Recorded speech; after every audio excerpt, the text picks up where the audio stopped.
का हो? अरे बाप रे, इतना गर्मी लगत बा पूरा शरीरिये पक गइल बा। एगो बात कही। अरे तो आंगनबाड़ी के पाउडरवा खत्म होगल का? सुना ना, एगो बात सुन ला। सुनावा। सूट सलवार रजाऊ साड़ी चुभेला कमरिया में।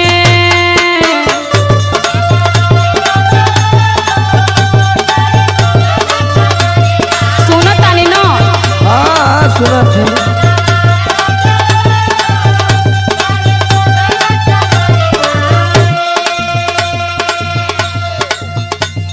सूट सलवार रजाऊ साड़ी चुभेला कमरिया में। लेला में कसी मजा दी गरमिया में।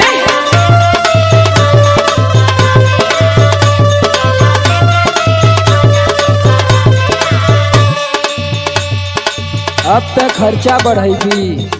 अब का करी, हम तो परेशान बाड़े न। तोरो नया नया जौन डिमांड है ना,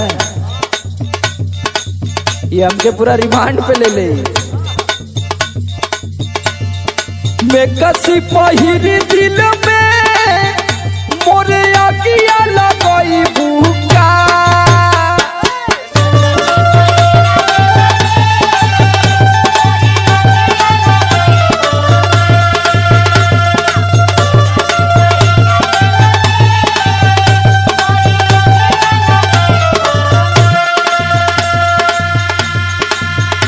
और मैं कसी पहिरी दिल